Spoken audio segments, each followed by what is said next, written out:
Hello guys, welcome back to my channel Deepthi vlogs. So ఈరోజు నా work ఏంటని చూస్తున్నారు. ఇప్పుడు నేను చేయబోతున్నా క్రిస్మస్ పనులు అనమాట. లైక్ హౌస్ క్లీనింగ్, ఎవ్రీథింగ్ అంటే మంచిగా నీట్గా అరేంజ్ చేయబోతున్నా. ఫస్ట్ అయితే ఇల్లుని ఎట్లుందో చూపిస్తాం. ఫస్ట్ చాలా చండాలంగా ఉంది. సో చూసేసారు కదా, ఆల్రెడీ అయితే క్లీనింగ్ స్టార్ట్ చేసాను అనమాట. ఇలా అయితే ఉంది. సో బిఫోర్ అండ్ ఆఫ్టర్ చూపిస్తా. ఇప్పుడైతే ఇట్లా ఉందనమాట హాలు, కిచెన్, బెడ్రూమ్ అనేది. So let's start cleaning.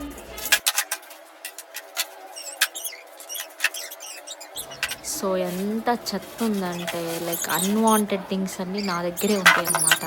ఎందుకంటే నేను పడేయను, అంత మనసు రాదనమాట. మన ఇండియా వాళ్ళకి తెలుసు కదా, మన అమ్మ వాళ్ళు చేసిందే మనం కూడా చేస్తూ ఉంటాం అనమాట.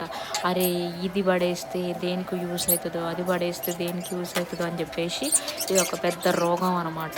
అందుకనే కావాల్సినన్ని దగ్గర పెట్టుకుంటాం, లైక్ అన్వాంటెడ్ కూడా.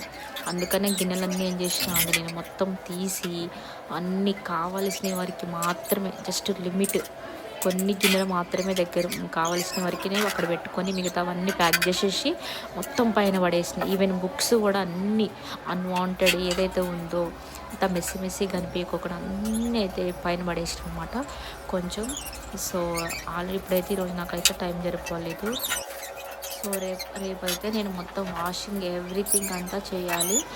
అండ్ ఇక కొన్ని అరేంజ్ చేసేటివి కూడా చాలా ఉన్నాయి అన్నమాట, లైక్ బెడ్రూమ్ ఎవ్రీథింగ్ అంతా రేపు అది చూపిస్తాను. సో వాషింగ్ అన్ని పార్ట్ 2లో చూసేద్దాం. Until then stay tuned for next part 2 అనమాట. Thank you for watching. I see next video. By.